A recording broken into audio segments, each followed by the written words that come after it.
Sziasztok! This is the Hungarian for Foreigners. Magyar nyelv külföldieknek. B2-es szint. Gazdaság. Mezőgazdaság.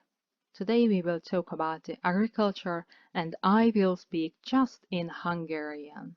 I hope this lesson will be useful for you. Nézzük először is, hogy a gazdaság szó honnan származik. A gazdaság ökonómiát jelent görög eredetű szóval, az angolban economy, a magyarban pedig a gazda szóra megy vissza. A gazda az az ember, aki valamilyen földterületen dolgozik, növényeket termeszt, állatokat tenyészt, és ebből él, gazdálkodik. Nem minden gazda gazdálkodó. Mi a különbség? A gazdálkodó az, aki a mezőgazdaságban dolgozik, a gazda viszont lehet mondjuk egy kutyának a tulajdonosa, a kutya gazdája. Ugye, nem minden gazda gazdálkodó. Zsolt gazda, Zsolt gazdag gazda.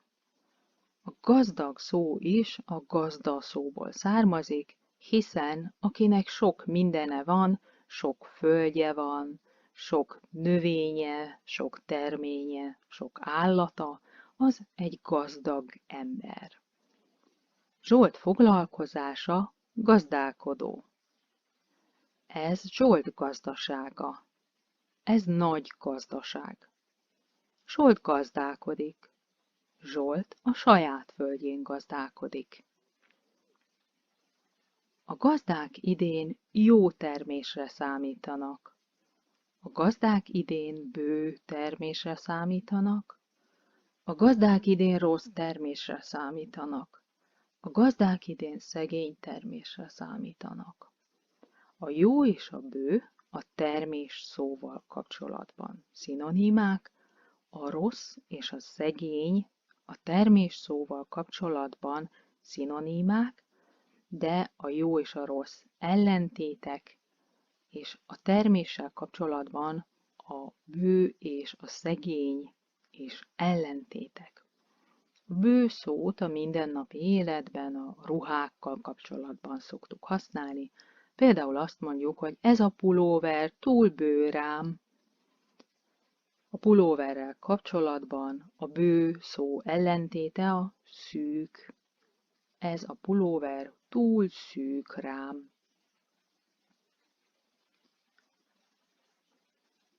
A mezőgazdasági vállalkozó a gazdának, illetve a gazdálkodónak a szinonimája, de természetesen nem pontosan ugyanazt jelenti, hiszen a gazda és a gazdálkodó sem jelenti pontosan ugyanazt.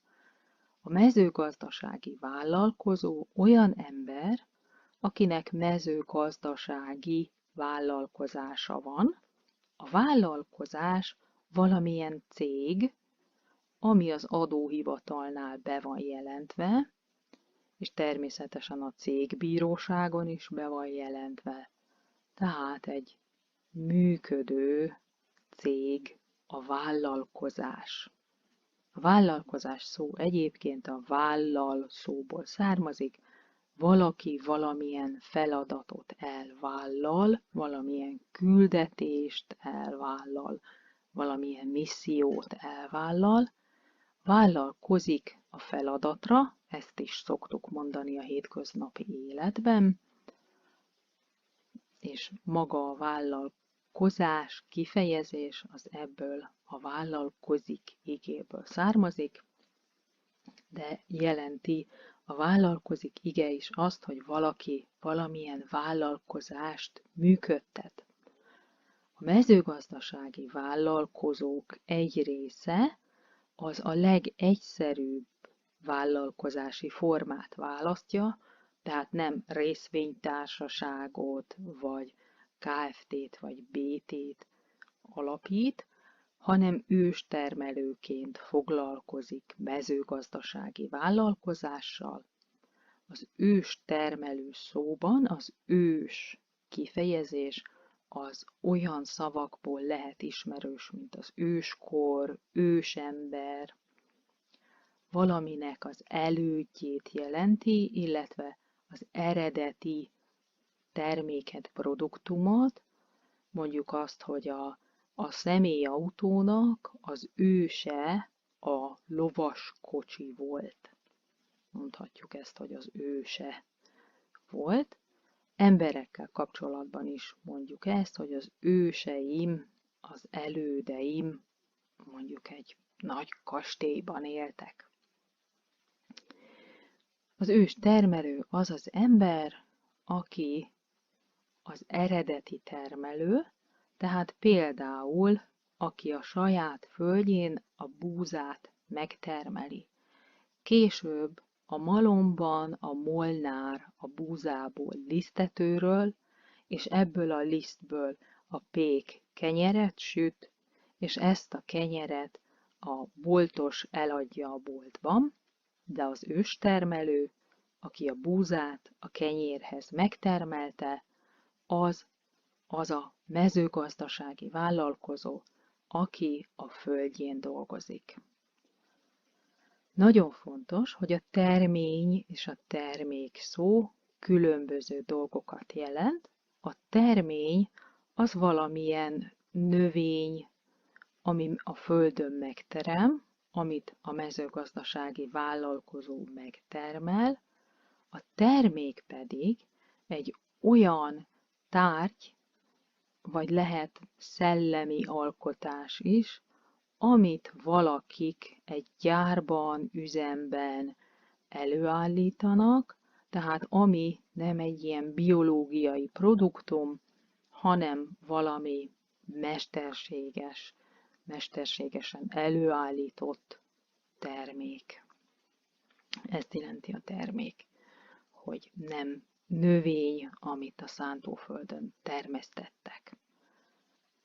Tehát a termény és a termékszavak nem ugyanazt jelentik. Általában mezőgazdasági terményekről beszélünk, viszont mondjuk szellemi termékről. Ha készítünk egy képet, egy rajzot, írunk egy könyvet, azok szellemi termékek.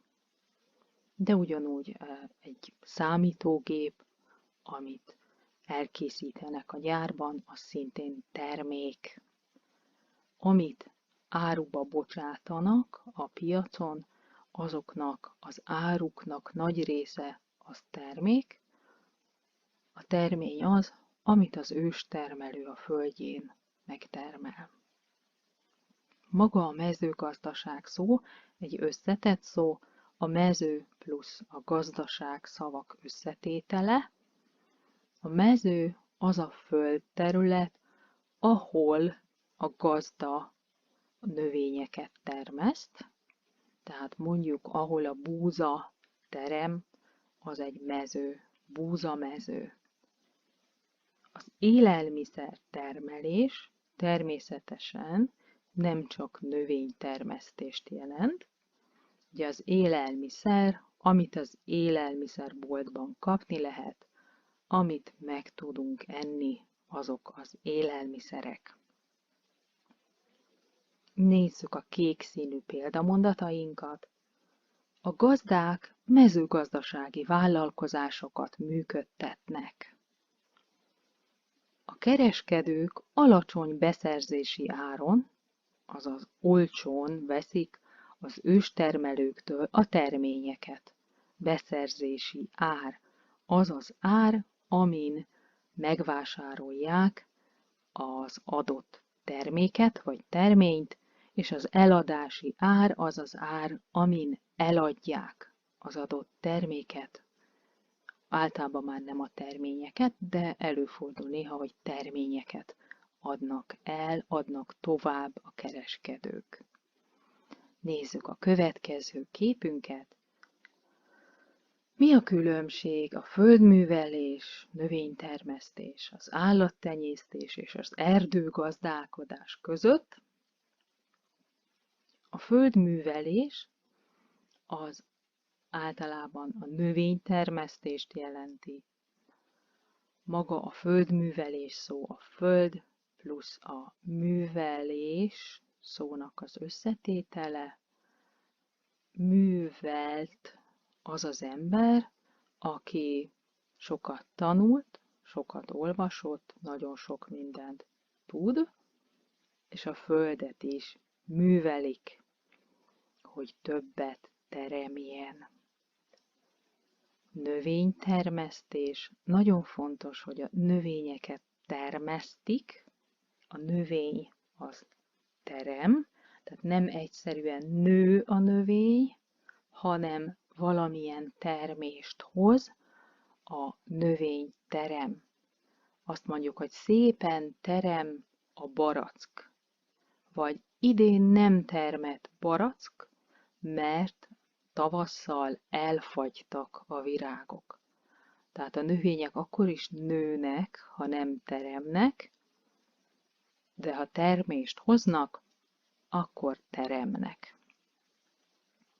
Az állatokat viszont tenyésztik, szaporítják, hogy van két állatom, egy anyaállat és egy apaállat, szaporítom őket, hogy legyenek utódaik, tenyésztem őket, kiválogatom azokat, amik a legszebbek, a legjobbak, a leghasznosabbak, és a következő generációban azokat szaporítom tovább, mindig a legjobbakat, szebbeket szaporítom tovább, ezt hívják tenyésztésnek.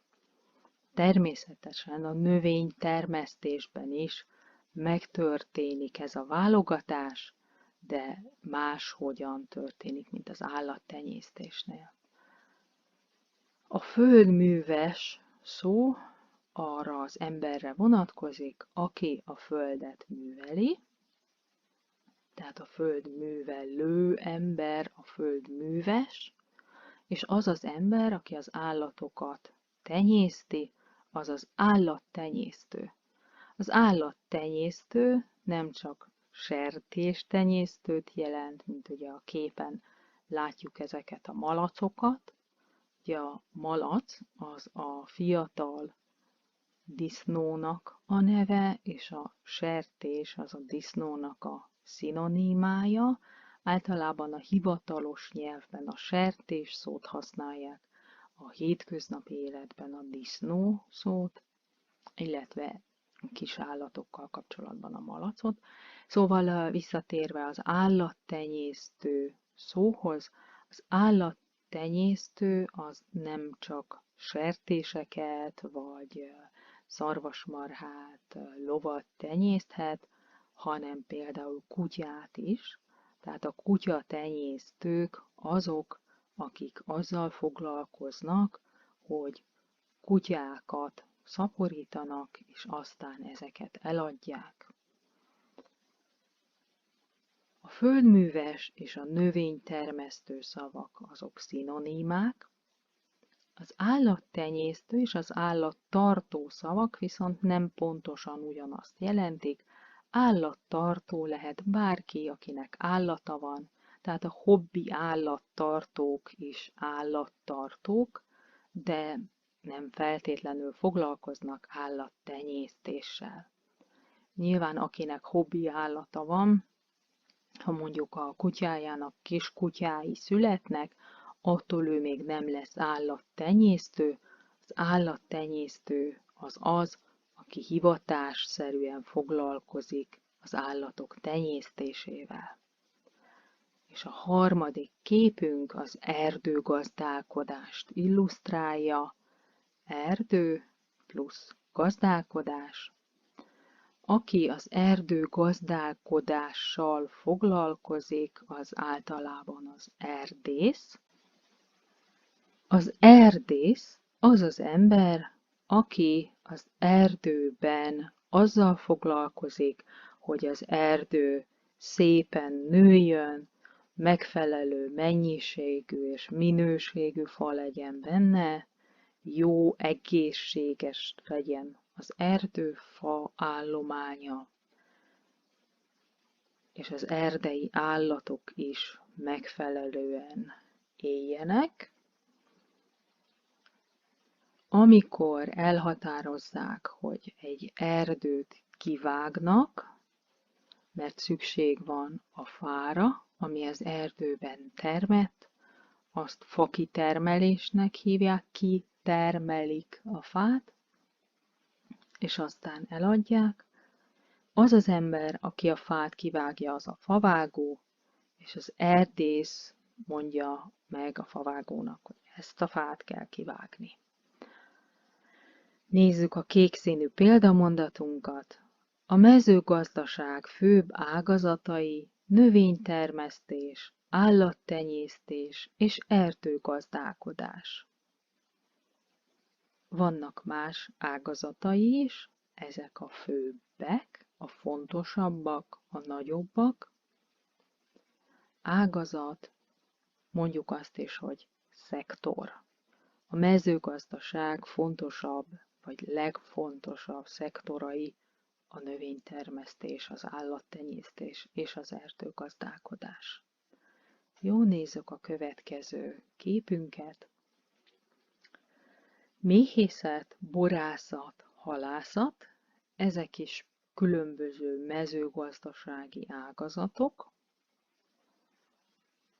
A méhészet szó alapja a méh szó, a méhek termelik a mézet, ők készítik a mézet a méhkaptárban, és a méhész az az ember, aki a méhektől elveszi a mézet. A méhészetre mondják azt is, hogy méztermelő ágazat, a következő képen pedig a borászatról látunk egy illusztrációt. A borászat szó. A bor szóból származik. Az, aki borászattal foglalkozik, az a borász. Természetesen a borászat szó a borász szónak a továbbképzése. A bort szőlőből készítik, és ha csak a szőlőről beszélünk, tehát nem a borkészítésről, hanem a szőlőtermesztésről, akkor azt szőlészetnek nevezzük. Tehát szőlészet, borászat kvázi szinonimákként használhatók, de nem pontosan ugyanazt jelentik. Más területre fókuszálnak. A halászat szintén ugyanolyan képzett szó, mint a méhészet és a borászat. A hal szóra megy vissza. Az, aki a halat kifogja, az a halász, és a halász halászik. A halász nem azonos a horgásszal, a horgászat egy hobbi vagy sport, a halászat viszont egy foglalkozás. Nézzük a kék színű példamondatunkat. A méhészet méztermeléssel, a borászat bortermeléssel, a halászat pedig halgazdálkodással foglalkozik. Nézzük a következő példánkat. Élelmiszertermelés. Az étel szinonimája az élelem, ebből képezzük az élelmi melléknevet. Az élelem szó egy főnév, az élelmi pedig egy melléknév, és az élelmi plusz szer összetételével jön létre az élelmiszer szó. Élelmiszer termelés. A második képünkön egy példát látunk a dísznövénykertészetre. Dísz, dekoráció, dísznövény. Ezen a képen levendulát látunk. A levendula nem csak dísznövény, hanem gyógynövény is. A gyógynövény termesztés azzal foglalkozik, hogy az orvostudomány számára gyógynövényeket termesztenek. A harmadik képen a kamillát látjuk, ami egy nagyon fontos gyógynövény. Nézzük a kék színű példamondatunkat.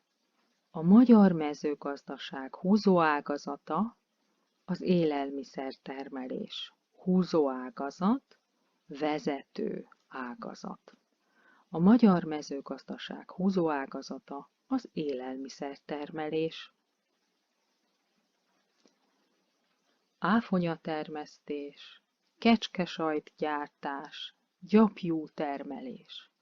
Áfonya terem Magyarországon, de általában inkább csak hobbi szinten szokták az áfonyát termeszteni. Termeszt, amikor azt csinálom, hogy teremjen.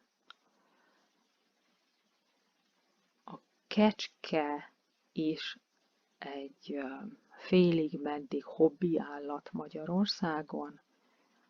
Általában kisebb gazdaságokban szoktak manufaktúra jelleggel kecskesajt gyártással foglalkozni.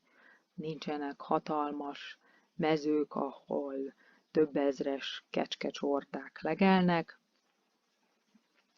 inkább kisebb mértékben foglalkoznak Magyarországon ezzel, és ugyanígy a gyapjú termelés sem igazán jellemző Magyarországon.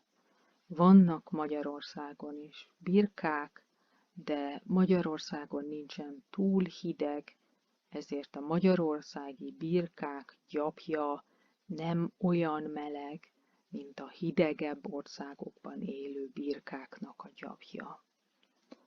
Gyapjú, de posszesszív szuffixummal, birtokos személlyellel ellátva gyapja. A jú a birkának a szinonimája, mindkét szót szoktuk használni. A birka nyírás, amikor a birkákról levágják ilyen birka nyíró ollóval a gyapjút, és a gyapjút azt a gazdák termelik, hiszen nem növény. Nézzük a kékszínű példamondatunkat. Nem számottevő a magyarországi áfonyatermesztés, kecskesartgyártás és gyapjútermelés. Nem számottevő, nem sok, nem nagy számban foglalkoznak ezzel. Nézzük tovább. Tej, tejtermékek, búza, búzaliszt, húsfélék. Ezek a legfontosabb termékek Magyarországon. Mik a fontos tejtermékek? Természetesen a legfontosabb maga a tej, aztán a sajt, a tejföl, a vaj, a joghurt, a kefir, a tejtermékek.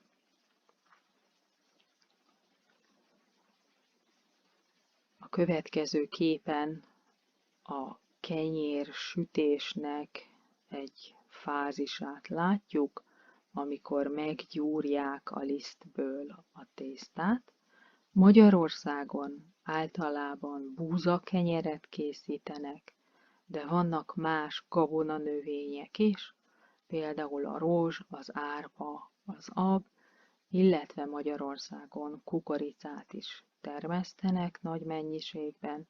Ennek a kukoricának viszont nagy része az állati takarmányozásra készül, tehát nem emberi fogyasztásra, egy kis részéből készül emberi fogyasztásra szánt termék, a legtöbb kukoricát állati fogyasztásra szánják.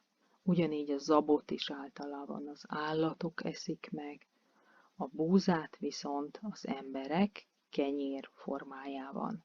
A búzából készül a liszt, és a lisztből sütik a kenyeret. A harmadik képen pedig különböző húsféléket láthatunk. Van baromfi hús Magyarországon, baromfi húst esznek az emberek, a második helyen a sertéshús vagy disznóhús áll, harmadik helyen áll a marhahús. Jóval több baromfi és sertéshúst esznek a magyarok, mint amennyi marhahúst. Nézzük a statisztikát, a kék példamondatunkat. A KSH, vagyis a Központi Statisztikai Hivatal adatai szerint 2017-ben a magyarok egyfőre jutó éves fogyasztása 166 kg tej és tejtermék, 85 kg liszt és 71 kg húsféle volt. Tehát egy évben a magyarok 166 kg tejet, illetve tejterméket fogyasztottak el fejenként. Minden egyes magyar 2017-ben összesen ennyi tejet, tejterméket fogyasztott el, tehát ez a legelső, a legnépszerűbb, a legtöbbet fogyasztott termék Magyarországon, a tej és a tejtermékek. És csak a második, a súlyát tekintve, a mennyiségét tekintve a liszt, és harmadik helyen áll a hús. Majdnem ugyanannyi kenyeret esznek, illetve tésztát, főtt tésztát a magyarok. Ebbe a liszt fogyasztásba beleértendők a sütemények is, a különböző krémes és másfajta sütemények, és harmadik helyen áll a húsfogyasztás Magyarországon. A zöldségekről nem volt szó a statisztikában, így nem tudom megmondani, hogy mennyi zöldséget, hány kilogramm zöldséget esznek meg a magyarok. Nézzük a következő képünket. Bioélelmiszer, biogazdálkodás. A bio azt jelenti, hogy vegyszermentes, vegyszer az, amit a vegyipar előállít, valamilyen kémiai anyag, amit a laboratóriumokban kikísérleteznek, és aztán legyártanak. A harmadik képen látjuk a vegyszer alkalmazását, a permetezést. Permetszert szórnak szét a mezőn, permetszert vagy permetezőszert, mindkét szót használjuk.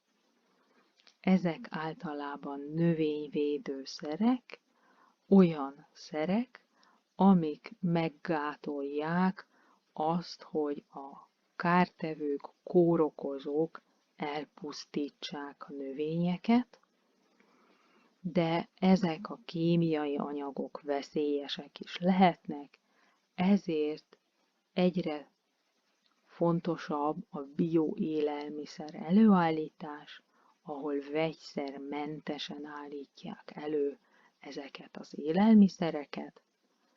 Nézzük a kék színű példamondatunkat. Egyre népszerűbbek a bioélelmiszerek, ezért egyre többen foglalkoznak biogazdálkodással. Nézzük a következő képünket, ez lesz az utolsó példánk. Vadászat, vadgazdálkodás, vadvédelem. Vadász, ez is egy olyan szó, mint a méhész, halász. A vad szóra megy vissza. A vad, ami nem a háznál él, hanem az erdőben, például az erdőben, a mezőn, a réten, a tengerben, ezek a vad állatok. A vadnak az ellentéte a szelíd. A vad állatokat a vadászok megölik, nem akármikor lehet vadászni, hanem csak vadász idényben, vadász szezonban. Az első képen egy vaddisznó látható, a második képen pedig szarvasokat látunk. A vad állomány az összességét jelenti a vadaknak, tehát mondhatjuk azt, hogy egy adott erdőben a szarvasok állománya kicsi vagy nagy, magas vagy alacsony, tehát sok a szarvas vagy kevés a szarvas. A könyvtárnak is van állománya, a könyvtárnak könyvállománya van. A harmadik képen pedig egy hiúzt látunk. Magyarországon is előfordul, de ma már nagyon ritka és védett állat. Hiúzra nem szabad vadászni, a hiúz egy védett állat Magyarországon. A természetvédelem azzal foglalkozik, hogy a természet természetes maradhasson, a természetvédők védik a természet értékeit. Nagyon sok védett állatfaj van, a hiúz egy védett faj Magyarországon. Nézzük a kékszínű példamondatunkat. A vadgazdálkodás nem egyenlő a vadászattal. A vadgazdálkodás fontos része a vadvédelem. Remélem, hogy ez a lecke nem volt túlságosan nehéz a számodra, és lehetett valamennyire követni azt, amiről beszéltem.